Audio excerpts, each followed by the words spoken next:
Hi everyone and welcome to Morning Coffee Break. Everybody's doing great today. It's Friday, July 21st. Currently it's 70 degrees. High today is 84. Says 0% chance of rain, but that could change. I mean, it's been crazy lately the way systems have been moving in, and they'll go under us. Sometimes they'll go over us. We've been lucky. We hadn't had some of the worst of it. So this says no, 0%, but I'm sure it might have a chance later on. I don't know. Winds at 10 mile per hour right now, so it's a little gusty. It's nice outside right now. Today I go for my infusion at 10:30, so I will be on my way there before you know it. Usually everything goes fine. It takes a long time sometimes. Depends on how many people are there.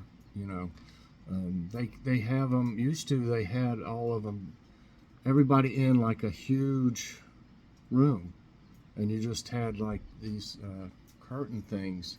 They would pull in between each person. But when the pandemic started, they like broke it up into smaller rooms. I think there's 5 chairs in there. Yeah, there's 5 in there, and 2 nurses per room. So I'm gonna surprise them and take them some tomatoes and banana peppers and whatever else I have that's ready. I'm gonna take them some of. I did that last year too, and they get real excited when I bring them tomatoes and stuff. So I've been showing them pictures when I started the gardens, because see, I only go every 2 months, which I wish it was longer. But so 2 months ago I didn't really have hardly anything really going yet, so they'll be surprised when I show them pictures and stuff. Okay. And today there'll be an infusion video if possible. If a lot of people are sleeping or something like that in there, I can't hardly. If I do talk, I'll have to talk real low. I'm sure y'all understand. I don't want to wake anybody up that's lucky enough to be sleeping through it. I doze off sometimes. It depends on if I slept well before I go. If I didn't get much sleep the night before, like last night, I could tell my Crohn's was starting to act up some, because I guess it wears off when it gets close to time to have it done. So I could tell, that old flare, how it feels. But it's all worth it. It's all worth it to me. I think it's kept me out of the hospital, having more operations. And it's Entyvio that I get for my Crohn's disease. I think it's a great thing. It's expensive, but it's worth it. Like I said, if it keeps you alive, it's definitely worth it. So yeah, if I can make a video, I will. And they usually bring the lunch wagon around. I hope they do. Last time they were late, and I was really pretty much done. They were just flushing the lines out and everything, and the nurse knew that she just got my lunch, so she left it flushing long enough for me to eat my lunch. So I didn't have to leave, But that was nice of her. Didn't take me long. I was starved to death. Usually I don't eat anything before I go. I just don't. It's too early. I don't eat real early breakfast. So anyway, if I don't have an infusion video, I'll have a slideshow video of my garden from start until present, so you can see how it started out and what it's come to today. But if I do have the infusion video, that'll be on the next day, the garden one. And I do have quite a few garden videos and stuff, shorts and stuff like that of my harvest and stuff this time of year. I have a group on Facebook called Gardening with Friends, and I post I post everything that I got on it also. And there's also Chef Mike's Homemade Cooking Club and the Color Me Happy Club. Color Me Happy Club. There's 3 of them. And Diane Clark runs the Chef Mike's Homemade Cooking Club. So check it out. Request to be a member and we'll get you in there. But Gardening with Friends is where all my gardening stuff goes. Okay. Tonight, I think probably do something easy. And when I made the smoked sausage bake, instead of making so much of it in a 9x13, instead of filling it all the way up, it would have taken forever to cook. So I split it in between a 9x13. Then I got a 9x9 glass casserole dish and put the rest of it in there, covered it up with foil, and froze it. And now we just have to pop it in the oven. So that's probably what we'll do, and have some cornbread. But I do that a lot of times. When I have like batch cooking, I'll make enough for a couple meals and freeze them.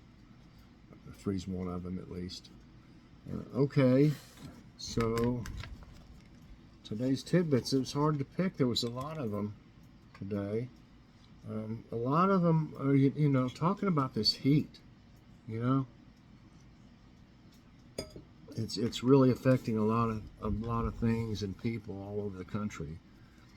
But you know, it's also crazy the things people will do. But before we do that, I'll show you a couple of the tomatoes. I believe this is the Rutgers. They're shaped a little bit different than the others, like this one would be. Look how big that is. And yeah, if they're low to the ground, I pick them a little early, because if you let them ripe enough, something will take a nibble out of them, and it'll end up in the trash can if that happens. So they'll ripen real quick. Look at this crazy thing. A lot of them have, especially like, you know, Cherokee purples and some others. I think that this is a Big Daddy, I think. But they'll have multiple blooms that are like, I've taken pictures of them. They'll be like, you can see 2 or 3 blooms in the same. They look like one bloom, but they're really 2 or 3. Well, they'll grow and kind of be stuck together. So look at this. See? That meant to be that would have been other ones down there. But there's nothing wrong with the ugly ones like this. You just cut the part off that, you know, like that you can't eat down there. But that'll be a great tomato. A lot of them are ugly ones, you know, but they can't all be exactly like that. The Cherokee purples, and I think I mentioned I'm giving the nurses some of these. The Cherokee purples will kind of stay a little bit green on top, so you have to feel them to tell how ripe they are. This is another one of those Rutgers, I think. And another purple. Here's another nice one. Just getting some really big ones. And see, this is the one I think I showed yesterday. It's already, it's about ready. I mean, you can tell it's nice and soft. Not too soft. You know, not mushy soft. But they do ripen fast. So I've got tons of them. We need to make some, we're going to try to make some salsa this year. And I've still got tomatoes from last year, diced tomatoes. But we'll probably make some more of those because they're fantastic. Instead of using a canned diced tomatoes, use your own. So anyway, yeah, I got off course. But I was going to show you them. Of course, I keep getting tons of these, the July 4ths. The salad tomatoes, they're great. Yeah, got off track there. Okay, skyrocketing temps attract and not deter tourists to Death Valley. They've been setting records, you know, with the temperatures. The ongoing heat wave has resulted in highly dangerous temperatures at the Death Valley National Park, prompting officials to issue an extreme summer heat alert. They might ought to just close it or something if stuff's happening, you know.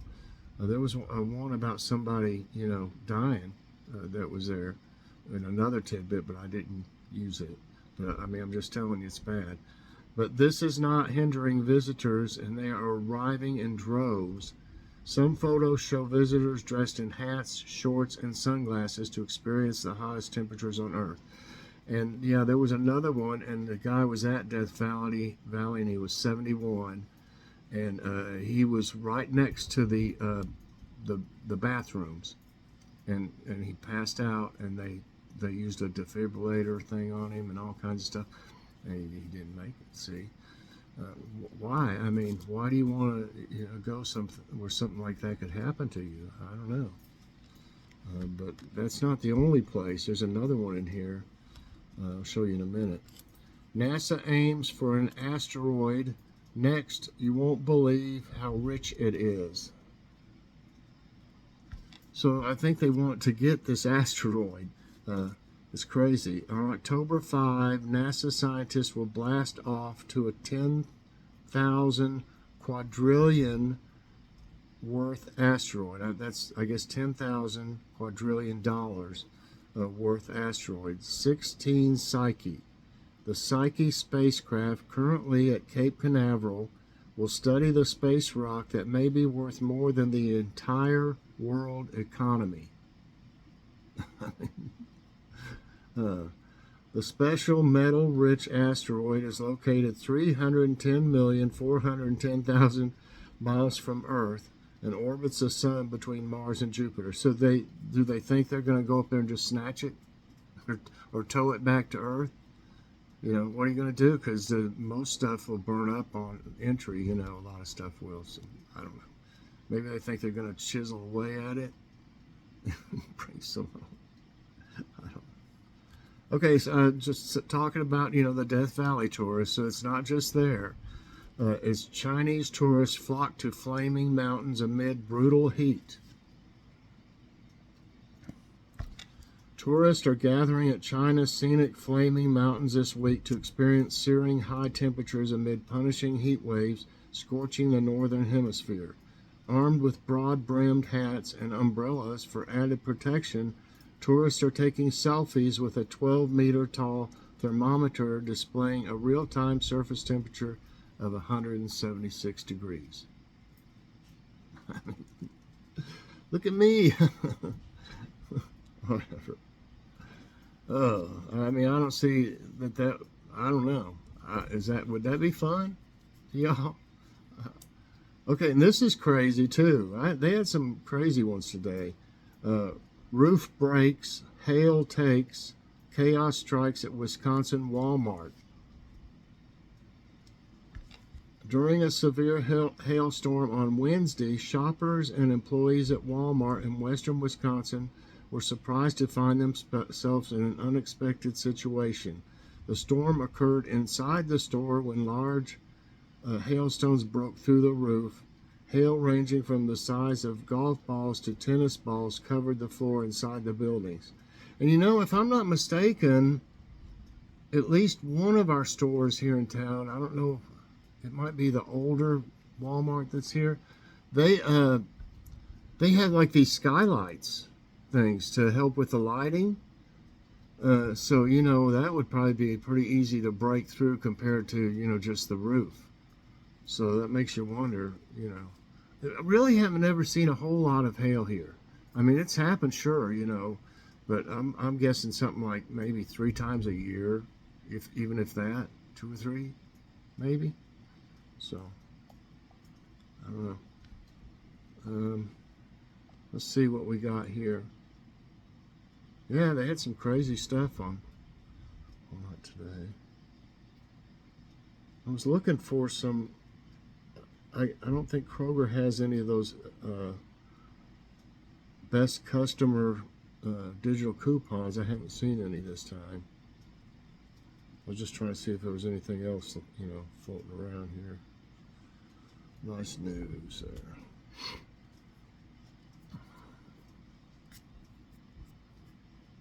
Okay, what did it do? I must not have hit it the right thing. Okay.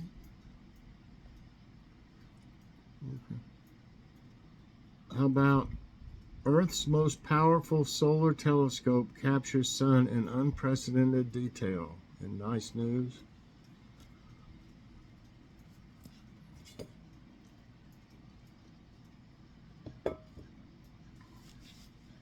Okay, this is the telescope, I guess. The Daniel K. Inouye Solar Telescope on Maui, Hawaii is the largest and most powerful solar telescope on the planet. And recent images it captured surely live up to those superlatives. The National Science Foundation released a set of 8 new pictures last week showing our sun in unprecedented detail. The shots provide a close-up look at the fiery solar furnace from massive sunspots and boiling plasma to more quiet regions. In a press release, the foundation said they will help solar scientists better understand the sun's magnetic field and drivers behind solar storms. Well, okay. I guess this is the lower atmosphere of the sun. Looks, I don't know. Looks yellow. That's the only picture they got? Oh, well. How about these adorable stuffed animals are helping save real elephants, teaching kids about conservation. That sounds good. That sounds like a good one. Come on. This thing's slow. Okay, there's a picture. They're soft, fuzzy, and adorable, the kind of stuffed animals any child could instantly fall in love with. But Kiki and Timbo, a duo of dolls sold by the Elephant Project, are much more than just cuddly bedtime companions. They represent one woman's quest to protect elephants around the world. During a trip to Thailand several years ago, California resident Christina McKean witnessed the intelligent, empathetic mammals being mistreated through the country's tourism industry. An animal lover her entire life, she was appalled, a feeling that only intensified after she returned home and learned that similar situations were taking place in circuses in the United States. Driven to action, McKean started signing petitions, protesting, and spearheading social media campaigns. Eventually, though, the mother of 2 knew she needed to do more. I guess that's her right there. They say it's an awesome thing to just, to be able to touch an elephant or interact with an elephant in some way. Let's see. In 2017, inspired by her young daughter's shared passion for the cause, she launched the Elephant Project using her background in product development to design its flagship stuffies, Kiki, which means new life, and Timbo, which means elephant in Swahili. Each one is accompanied by a sweet poem as well as helpful information about the company's mission. And best of all, 100% of the net proceeds from the doll sales or adoptions go to organizations that rescue and rehabilitate the animals in Asia and Africa. Well, that's great. That's really, really neat. I don't know if they have there's no quote of the day today. Okay, everybody, I got to get ready after a while to go to my infusion, so get that over with. So everybody, I hope you have a great day. Please press that like button. Also subscribe if you haven't already, and share this out.